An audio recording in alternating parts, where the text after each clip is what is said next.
Un afectuoso saludo, integrantes del grupo 100 años sin Franz Kafka. Les habla Carlos Mario González, director del mismo.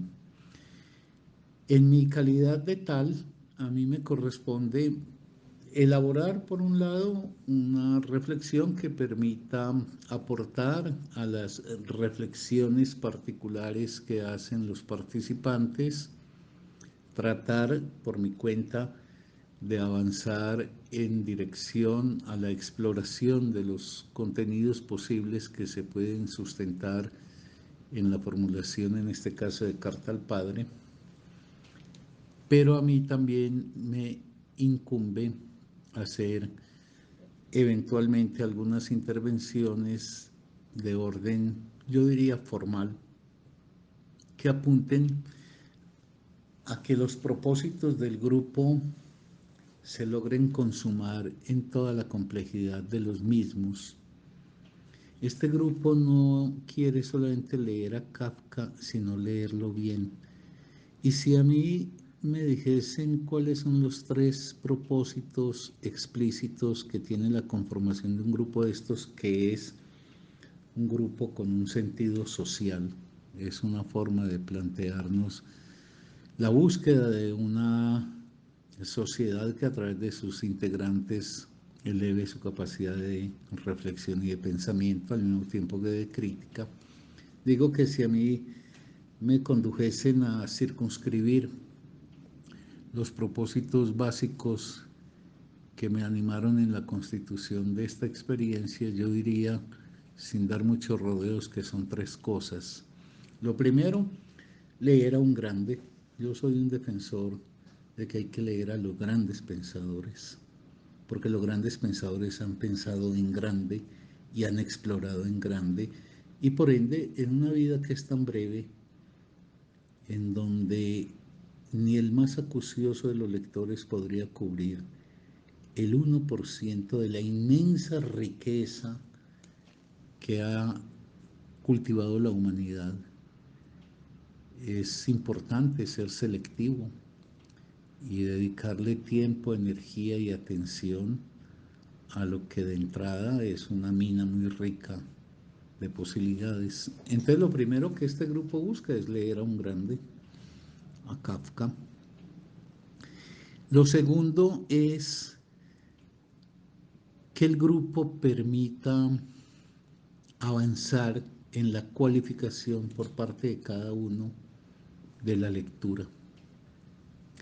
No es suficiente con decir, como se propala en nuestro medio, que hay que leer. Yo creo que lo que hay que tratar de transmitir es más bien qué se lee. Hacerlo tratando de que el individuo clarifique por qué lee. En tercer lugar, para qué lee. Y en cuarto lugar, cómo lee. En 100 años sin Franz Kafka queremos leer a un grande, como ya he dicho.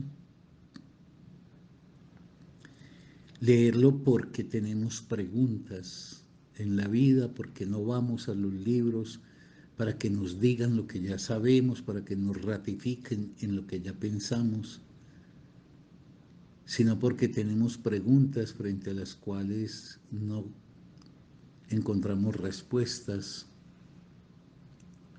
y tratamos de proveernos de herramientas para conseguirlas. ¿Para qué leemos? Para que en consonancia con lo esclarecido nos podamos entender mejor tanto como individuos como sociedades, y para que transformemos lo que sea posible que transformemos. Eso es decisivo, y cómo leemos es fundamental.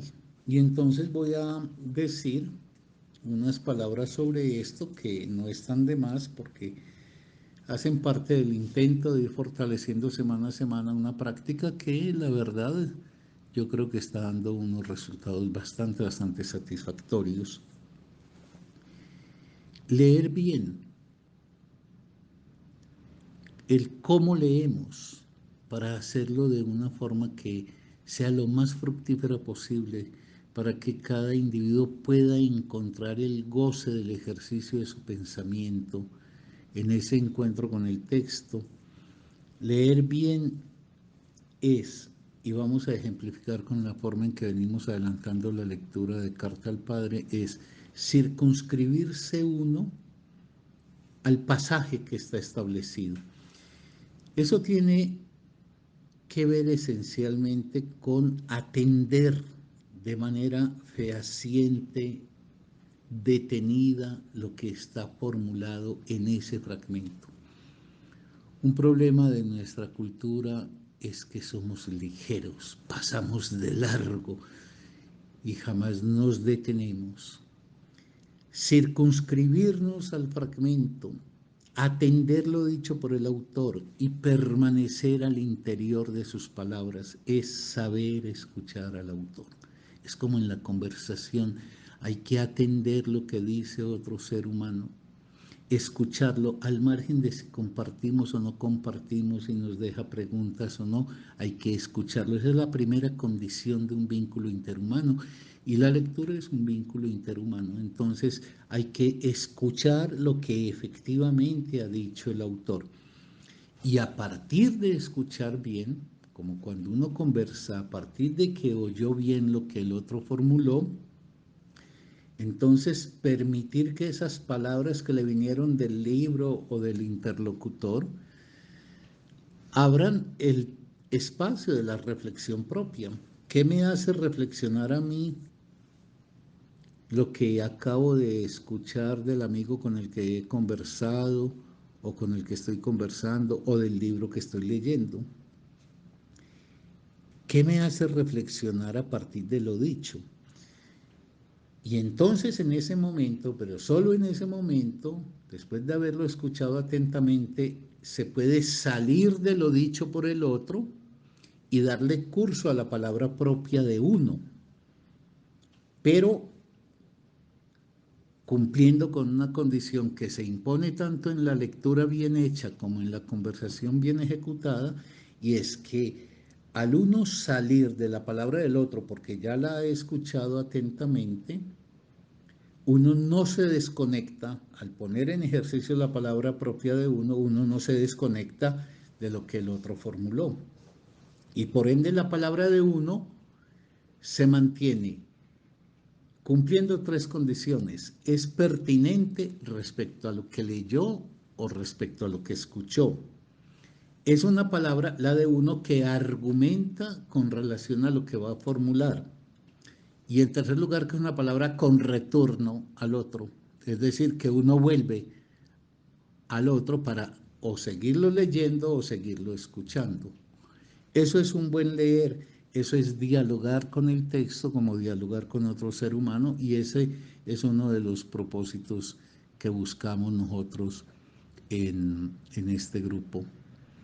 Nosotros queremos leer a un grande para que el grande nos haga pensar, pero para que nos haga pensar es menester leerlo muy bien, leerlo cumpliendo con eso de escucharlo y de que cuando yo pongo en ejercicio a través de mi propia reflexión mi palabra, esa palabra es pertinente, se argumenta y retorna luego al otro. No es una palabra que se desconecta, sino que si sale de la palabra del otro es para volver a ella.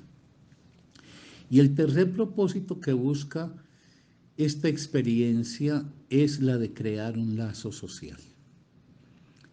Es demostrar que es posible que un conjunto de seres humanos se junten en función de unos propósitos comunes y que eso se haga al interior del respeto efectivo a la individualidad y a la particularidad que cada cual constituye.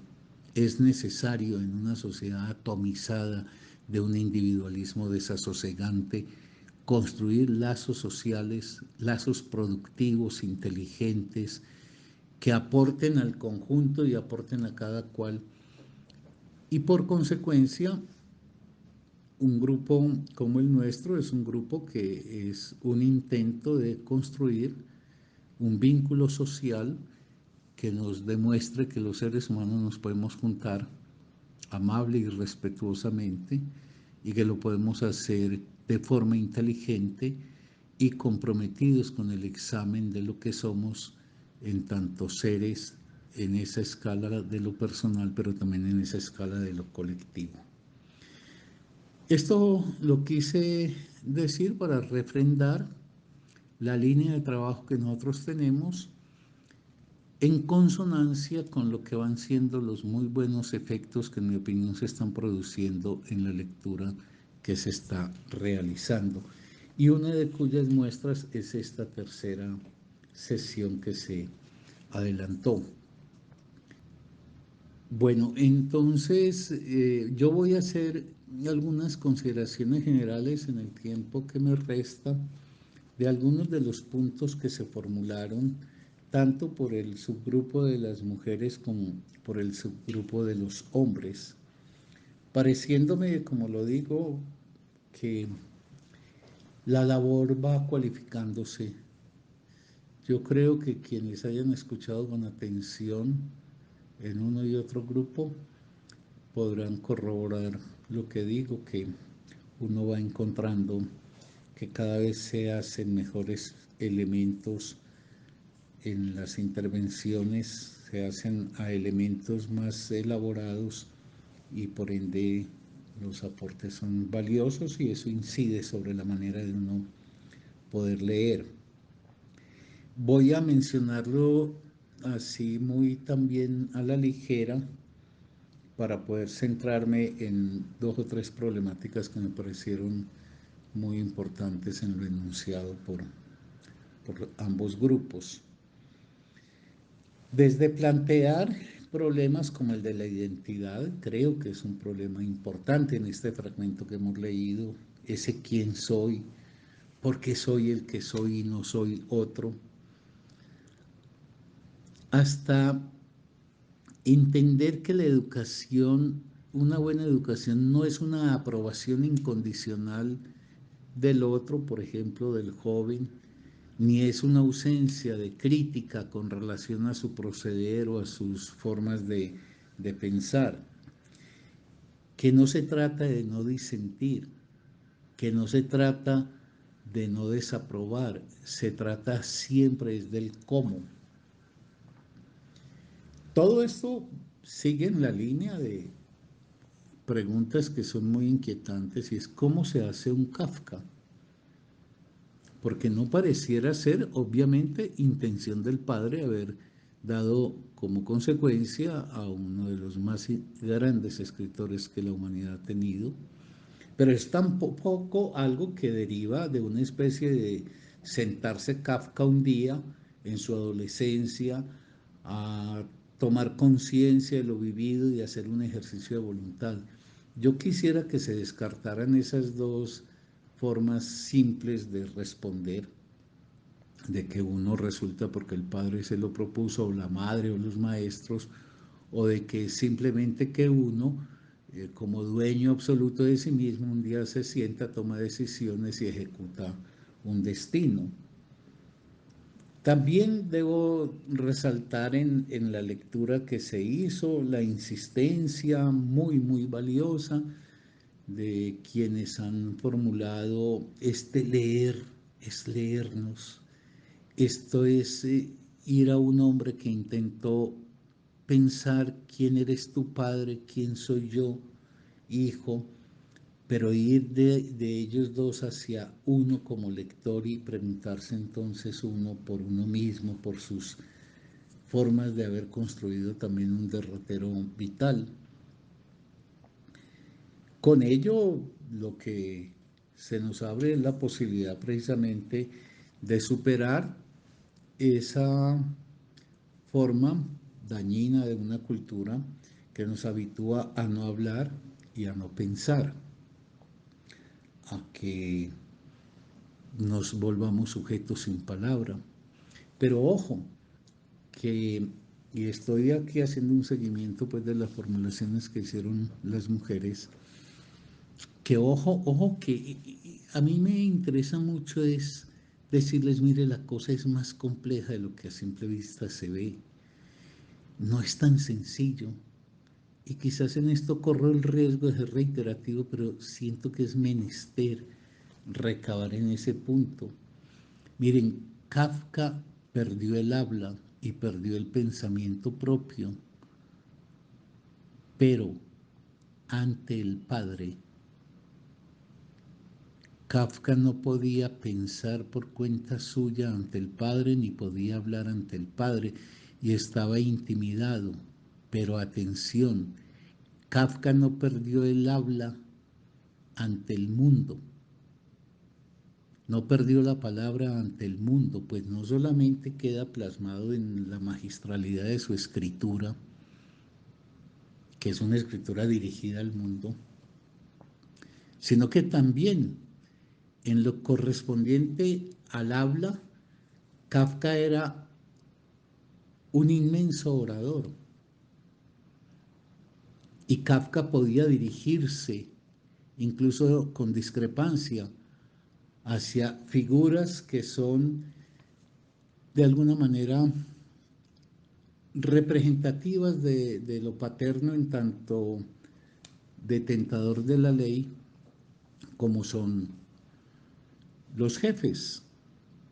Kafka era un hombre elocuente, elocuente con sus jefes, elocuente ante auditorios. No gustaba mucho de hablar, pero en el ejercicio que a él le correspondía en sus tareas como funcionario de seguros, tenía que dirigirse a asambleas para persuadirlas. Bueno, con esto hice esa salida de la carta al padre, es para ir indicando, poniendo algunas dudas frente a algunas afirmaciones que se intentan generalizar, y es que lo que tenemos es que pensar en que resultó de una educación específica como la que recibió Kafka, un gran escritor, pero un hombre también con gran propiedad en el habla, que podía dirigirse a otros y cuya inhibición fundamental se encontraba era en la relación con el padre. Y de ahí vienen pues algunas consideraciones que no deja de ser muy importante reiterarlas, y es que, que el padre de Kafka establece esa relación con ese hijo en términos en los que se confunde permanentemente la persona con las ideas de la persona o la persona con las conductas de la persona. Y entonces, en vez de dirigirse a confrontar argumentativamente las ideas o el proceder del hijo, se dirige a la descalificación del hijo. Lo que acaece es por qué un padre tan poderoso, tan intimidador, tan amedrentador, no consigue derrumbar absolutamente al hijo, más allá de que la relación entre los dos quede maltrecha, y el hijo, por el contrario, será uno de los más elevados ejemplos del ejercicio del pensamiento propio. Nadie ha escrito una literatura como la de Kafka, y dueño de una palabra y de una solvencia impecable. Hay una formulación que hizo uno de los integrantes que a mí me gustaría dejarla en interrogación. Yo creo, hay una pregunta muy importante: ¿para qué es la escritura? ¿Para qué escribe alguien? ¿Para qué escribe una carta? ¿Para qué escribe un cuento? ¿Para qué escribe un ensayo filosófico, etcétera? Y entonces, cuando se dice que se hace como una forma de terapia o como la sanación, yo quisiera invocar la atención sobre el uso de esos términos que a mí me parece que son muy problemáticos y que para nada Kafka escribe para eso. Infortunadamente ahora pues no hay tiempo por la brevedad de estos comentarios que no puedo incumplir con la obligación de circunscribirme a los 30 minutos. Pero lo que pasa es que si se dice terapia quiere decir que hay algo fallido en uno, y si se dice sanación quiere decir que pues uno está enfermo. Y yo creo que Kafka no escribe porque esté enfermo o porque tenga la necesidad como de reacomodar su ser a un patrón que sería el patrón de la normalidad. Hay un fragmento muy bello que no puedo leer ahora porque sería muy extenso, del diario de Kafka, en el que Kafka habla de que la escritura en el fondo lo que produce es la posibilidad de reavivar una fuente que venga a apoyarlo a uno, una fuente que venga como nuevas fuerzas para la vida de uno en el momento en que el sufrimiento y el dolor, la desdicha se instala en uno. Pero él no pretende, incluso lo dice explícitamente, que eso borre el dolor. Al contrario, el arte puede acentuar el dolor. Puede ser que si murió tu madre y vos estás escuchando el Requiem de Mozart, se sienta todavía más agudo el dolor. Lo que dice Kafka, y yo creo que es muy acertado en ello, es que el arte trae una nueva fuente de energías o de fuerzas o de potencias para que sin desconocer ese dolor el sujeto pueda tener una mejor posición frente a ello. El sujeto no se tiene que sanar. La angustia, el dolor ante la pérdida es algo que es inevitable en la vida humana y de forma permanente, pero eso no es una enfermedad. Eso no quiere decir que nos hemos entonces dañado y por ende debemos sanarnos. Quiere decir que esa es la ley de la vida y que el arte es una fuerza potenciadora, es una fuente para abrevar y tomar nuevas energías que le den a uno más consistencia para poder encarar los sufrimientos que se padecen.